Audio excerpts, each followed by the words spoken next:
All right, we are live. Hey, everybody, welcome to episode number 39 of the Productivity Academy. We have got a question actually that we're going to dive into today that has to do with the expected value calculator. All right, so stay tuned for that. I'm going to be switching over to a little bit of a screen share. So bear with me here. I've got kind of a new setup going. But wanted to say real quick before we get going, if you are watching this live, first of all, thanks for joining the group. If you haven't yet, you can find the link on the replay and come join the group, answer a couple of questions, and you can get in if you're into productivity, process, organization, growing your business, then this is the right place to be. Also, if you're watching this on YouTube later, the replay, you can also ask questions there. Highly encourage you to join the group, though. Come join us. But if you want, you can just subscribe to the YouTube channel and get updates, obviously, when there's new videos like this, when there's an app review or some new content produced there, be the first to know. So let's get into it. And instead of taking questions today ahead of time, although I will be checking the Facebook group while I'm going through this, so if you're watching live and you have questions, go ahead and pop them in there and I'll answer them as I have time.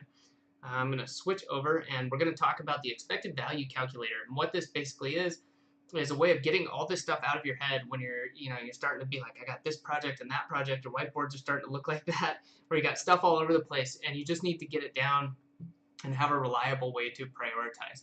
I think this could be done in a lot of different ways in terms of timing. You could do this weekly. You could just do it if you're feeling, overwhelmed, or quarterly. But I suggest starting with some sort of a schedule and then adding it in as you need to. So instead of just talking about it and waving my hands, let's go over to the other screen. Okay. So what we've got is the expected value calculator, and I put this together in Airtable, which is pretty neat. If you haven't seen it, it's just kind of a powerful spreadsheet program that lets you interconnect a lot of things, but you could definitely do this in Excel. Basically, what I'm doing here is dividing it up by what I called areas of responsibility. You don't have to do this, of course, but just to give it some clarity, I just put personal and business to separate them out, and I added into examples. So let's say I wanted to work out 3 days per week for 60 plus minutes. And then this is where these come in. How excited am I? 1 being low, 5 being high. And that's just your personal gut feeling. How excited are you about this project, this task, whatever it is? And then a 12-week ROI and a 24-month ROI. Okay, and the thing about the ROI is this doesn't have to mean, okay, the literal meaning of ROI is return on investment. However, this doesn't have to be a financial number. Okay, in this case, the working out 3 days per week for 60 plus minutes, I'm not sure that that's going to translate for me directly into monetary gain. I could say, well, I'm going to feel better and be able to, work harder and longer, so maybe I'll make some more money. But that's not the goal. The goal is to figure out what the ROI is to you. And in your personal life, I think we all find that there's other things besides money that drive us and that we get excited about. So in my case, I've said, well, I want to do this. How excited am I? I'm very excited. I really enjoy being outside. I want to make sure that I make time during the week to be outside and exercise for more than an hour. Okay, and so I'm really excited about it. What's the ROI? Well, I don't know. It's probably not a 5 because I'm probably not going to be able to do it, perfectly. I may not be able to schedule it all right away. There's a lot of things. So I'll say, okay, a 3. It's more than halfway. 24-month ROI, this is a huge payoff, right? I'm going to be healthier. It's going to make me feel better, and it's going to positively influence the rest of my life. So I put that in there. This total value is interesting. And I'll get into that in a minute after I show you something else here. So let's come up with another one. I say I want to meditate for 15 minutes twice per week. I've heard this is good. Okay, and I'm making this up as I go, but this could be a real example. Let's say, well, I think I'm just a 2. I've heard it's really good. People keep telling me I should do it, but maybe I'm not nearly as excited as I am just to work out. Well, let's check the 12-week ROI. I don't know. I've heard that it can make big changes really fast. So let's say we give it a 4. And then long term, you know what? I don't think it's as good as working out, but it's still important, so I'll give it a 3. All right. So when we hit enter, it did something interesting. Let me see if this changes, and I got this wrong. Whoops.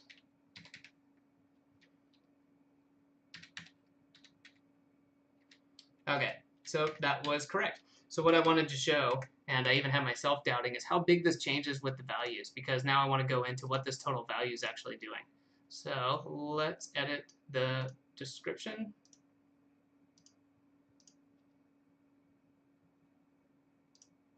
There we go. So it's basically a formula. So what it's taking, and I won't go into the details here, you can check it out for yourself, but it's basically exponentially um, raising the values you put in there and then dividing just by a big number to make the result something kind of normal, whole numbers basically that we're seeing. But you can see how drastic this change is. So here I have a 5, a 3, and a 5, and down here I have a 2, a 4, and a 4, and these are really big differences. So it's just a helpful way of saying, okay, this is truly the one thing I should focus on. If I can't do both of these, or I don't want to, or I shouldn't be doing both, then this is the clear winner. And you can see how quickly this changes. For example, if I put a 5 in there, it becomes much, much closer. And if you have 2 5s, that's really powerful. Okay? So it's just a way to do this. And I'll share the link so you can check this out and play around with it. But again, with new businesses or new business ideas, this is always a good idea too. Maybe you have 3 tasks, and maybe if you don't own your own business, you could still do this. What am I doing at work? Okay, maybe you don't get to dictate exactly what you're working on, right? But you could still do this and either share this with your boss, with your team. I think there's a lot of great applications that you can use this for. So again, part of this is just getting these ideas out of your head instead of saying, oh man, I've got these 5 things I know I should do, but I think this, I think that. Don't think, put it down on paper, get it out of your head, and see where it lies. And part of this is subjective, right? You've got to assign some numbers here that you may not know exactly what the ROI is, but you can take a pretty good stab, and this lets you do a first pass and organize and say, okay, I see what the top 3 are and the bottom 3, things like that. Typically, I'll have way more than 3. I've got 2 or 3 areas, maybe 2 or 3 businesses and personal stuff and maybe some vacation stuff. And this really helps me clarify and realize what the top 10% is. And then in here too, this is really easy to prioritize. I believe I've already got it sorted. It's grouped by field, which is why I like this Airtable. So I can put personal, personal, business, business, and it automatically groups them. For example, if I did this other thing, and I'm just going to give it some numbers real quick. And then if I could, or I can assign it some new one, I could just say third. Okay, so I just called it second business, and it goes ahead and groups it. So really handy. And you can get rid of these if you want. You can hide them, if you want to focus in on one area. So pretty nifty. The other thing that I really like about this is that it lets us focus. Okay, and I have my spell specifically, and I know that there's many different ways to go about this, but this is such a good tool, again, for getting these ideas out of your head and being able to focus. Because like I said, you'll be able to see these, whatever it is, 1, 2, 3, 4, 5, probably no more than that, top ideas and projects that you have that you just really want to work on, and letting you go from there. So I think that that's the big power in the expected value calculator. And again, I encourage you to check out the link, make a copy. Again, you could do this in Excel, you could do it on a piece of paper if you really wanted to, but I like having that automatic calculation so that you don't have to think about it. You just put in what it is you're going to be working on or you're thinking about, putting in how excited you are on a scale from 1 to 5, the 12-week ROI, and the 24-month ROI. And then it automatically sorts all that, and you can really start to see, oh, wow.